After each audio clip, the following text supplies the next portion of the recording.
Good afternoon, and coming from the Engerati studios here at European Utility Week, I'm Claire Falkvein, editor of Metering International. With me today is Atoine Garibal, who is the Business Development Director for Atos Worldgrid. Antoine, thank you so much for being with us. I was wondering if you could possibly give me some idea of what the fundamental challenges are that utilities need to address in order to adapt to this interconnected world that we're now living in. Good morning, Claire. Thanks for inviting Atos actually to this interview. Basically, you can imagine that the way utilities run their business has changed the very day where it became clear to everybody that we had to switch to a green energy mix. Meaning renewable energies, solar panels, wind farms are getting commonplace. And the emergence of electric vehicles is also changing the way utilities have to manage their networks. Meaning that it's now a reality for utilities to get to a point where they can manage the network to a great level of granularity. For years, it was just possible to understand what was happening at medium voltage level for utilities. And now, having a deeper control over the low voltage layers is a necessity, really, to integrate this renewable power in the network and also to manage the disruptive factor of electric vehicles. So understanding in a very clear way the impact of all these disruptive factors on the network is absolutely essential. And there is a learning curve.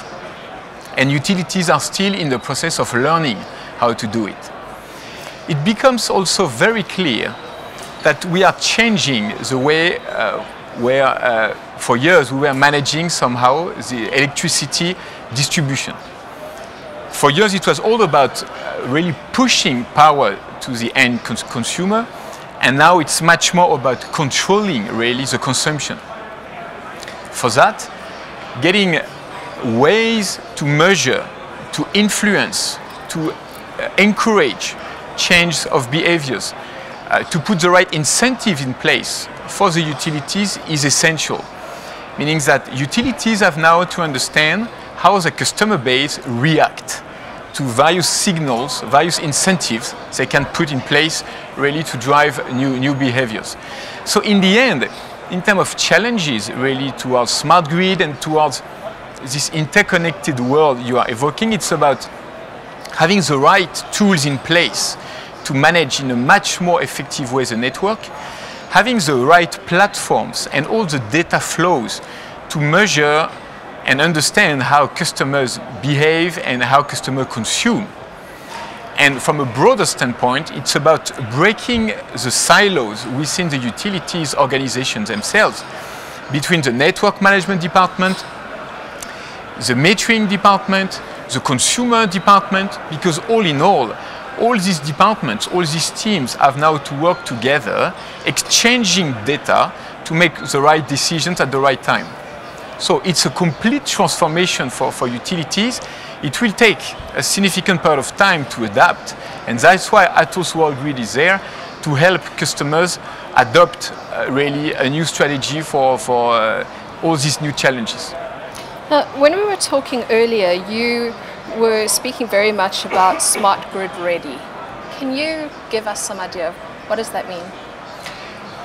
It's an interesting question because when we talk to utilities from Brazil to India, China, and of course Europe, most of the utilities still believe that smart metering is just about meter to cash. In the end, it's a way to measure consumption and to start and to manage an invoicing process.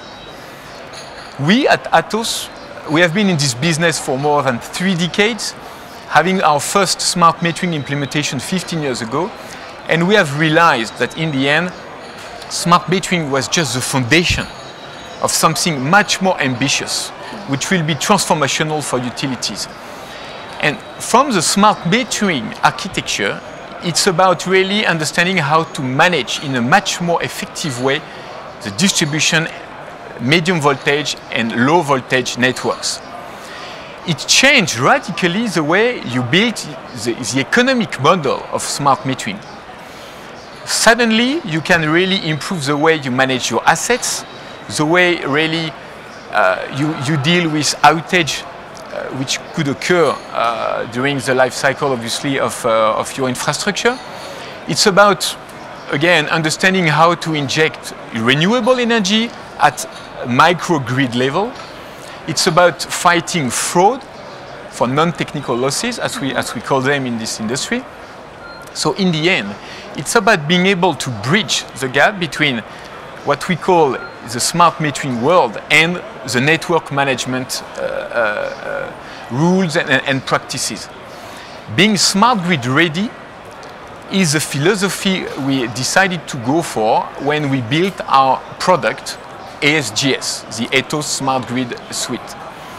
So it's a suite of softwares that really, again, are the connection between the smart metering infrastructure and the distribution management system, the geographic information system, the asset management, the mobile workforce management solutions that are so instrumental for utilities to manage their network. So in a nutshell, it's really getting far away from, I would say, the first mission of smart metering, measuring and invoicing, and it's about getting benefits from a complete transformation of the way you can manage your network. For that, a distributed architecture, having concentrators playing a key role between the meters and the central system is essential.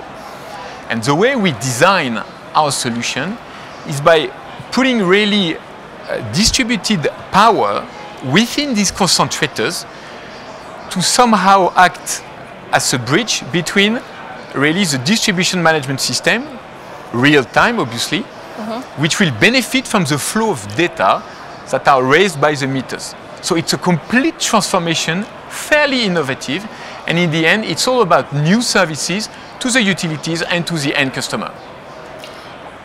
Do you think that, I think from a technology perspective, utilities pretty much feel that they are smart grid ready.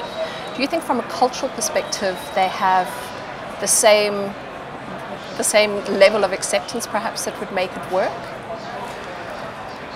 It will take time. It will take time just to adapt, because obviously the way we manage power generation, transmission, distribution activities has not radically changed for like 1 century.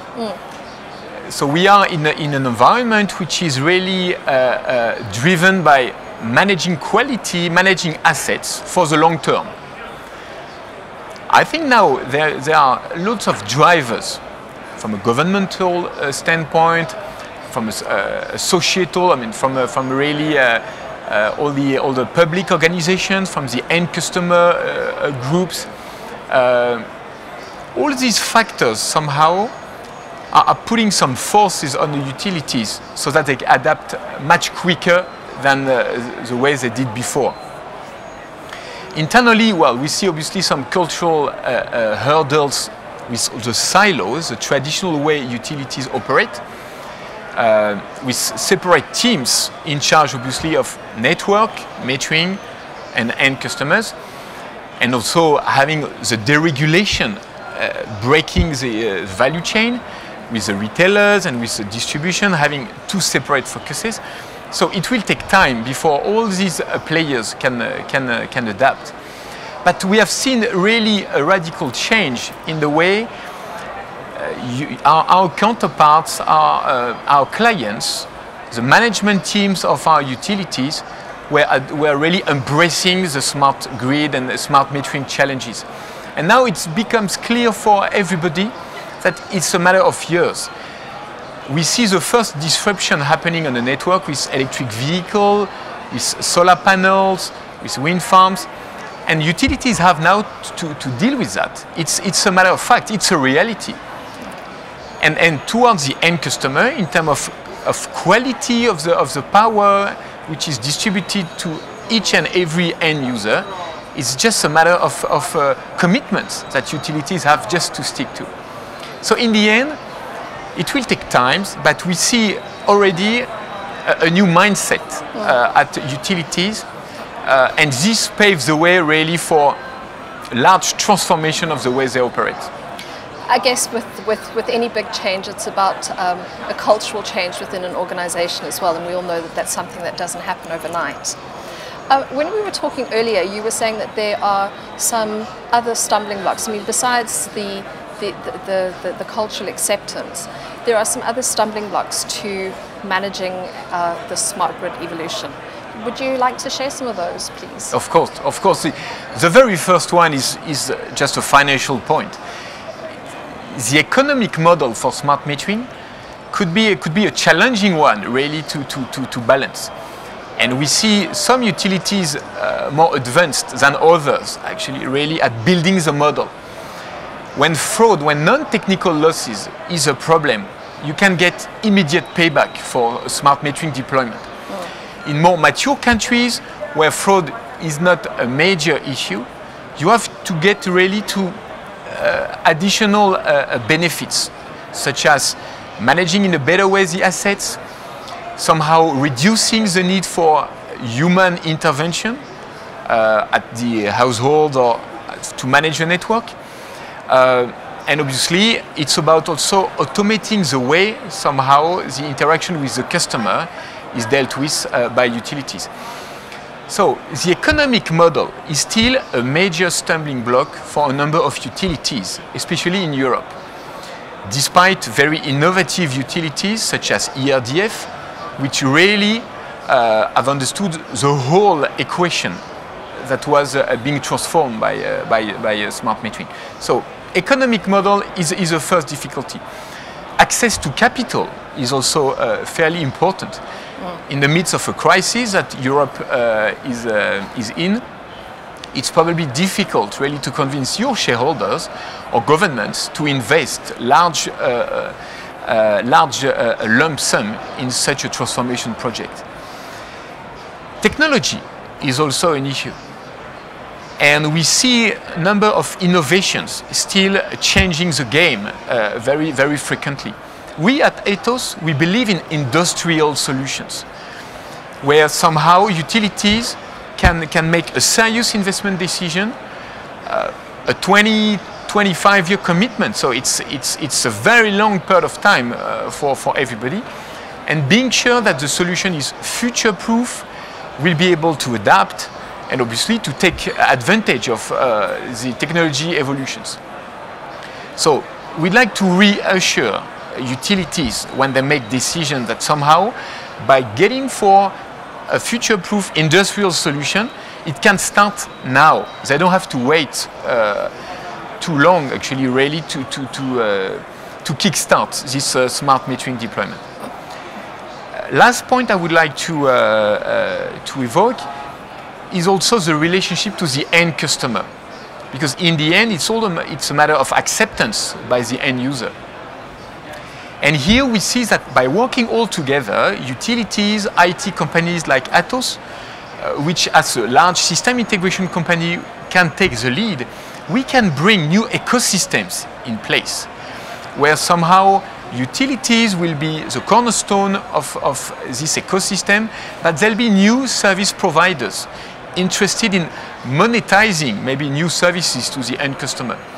And with this, what we call dual side market, having several players, several providers around the table and bringing services and investing jointly in this smart metering and smart grid infrastructure, will be able somehow to remove some financial difficulties when it's about really getting some funding for smart metering deployment. So all in all, with all these aspects, we are reasonably confident that smart metering will kickstart very soon in this industry. Speaking about smart metering, you mentioned that you have been quite fundamentally involved in probably one of the biggest smart metering rollouts in the world, 35 million meters, I think you said.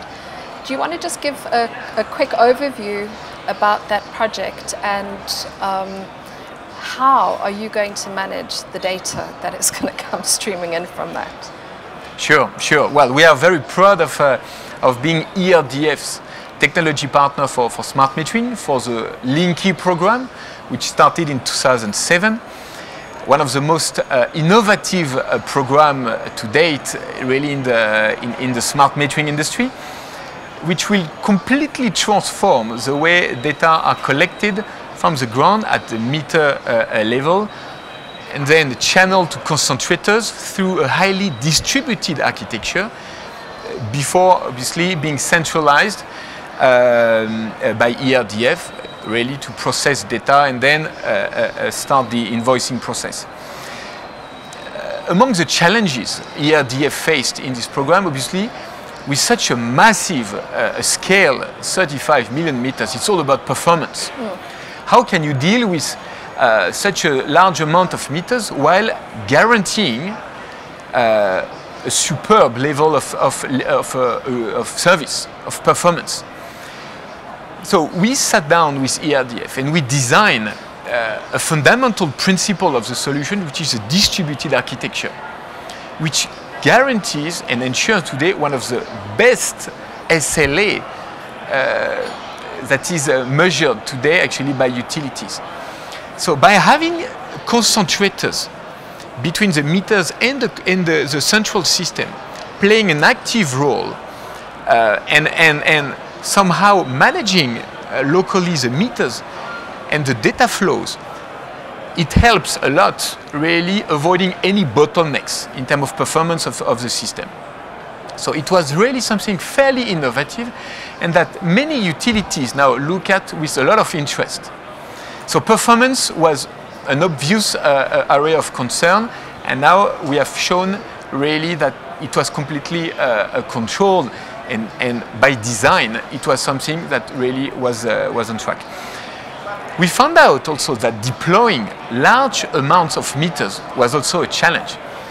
The solution is PLC based, and you know that PLC needs some tuning when it's about being deployed. Yeah. And with ERDF we worked a lot really to improve, before rollout obviously, the performance of the system. And that's a great experience that now we can share with any utilities about how to prepare and to fine-tune and to clean up somehow the smart meter deployment to really get best performance from all this infrastructure. Beyond that, it's all about new services, because as mentioned before, smart metering is just the foundation. Yeah. And what about the new services? And we are discussing with ERDF, but also with other utilities, about new ways to bring value. So fraud management is an example. Better management of the assets is another example. Measuring the quality of the power which is distributed to the end customer. Managing in a much better way outage, which could happen. All these obviously is part of the smart metering equation nowadays. And it's also by showing all this value to the end customer that we get a better acceptance from the end user. Security, maybe as a last point, was a concern. Of course. And with a highly secured end-to-end solution, we managed actually to get approval from the French regulator and from other regulatory bodies around the world. So it's now completely on track from this standpoint as well. So all in all, it's a great success, and we are very proud again to be ERDF's partner for this great journey that they have taken on. So the rollout starts in 2013, and when are they estimated to end? It will take time. So the French Prime validated 4 months ago the first tranche of rollouts for approximately 3 million meters. It's a 2 to 3 year exercise. Okay. And then, having learned how to improve the system again and again, we believe that it will take probably 5-6 years before the complete rollout is carried out. All right. Antoine, thanks so much for being with us this afternoon. Unfortunately, we have run out of time. I'm sure that we'll all be watching what's happening with the Smartbird rollout in France very actively. And again, thank you very much for being with us. Thank you, Claire.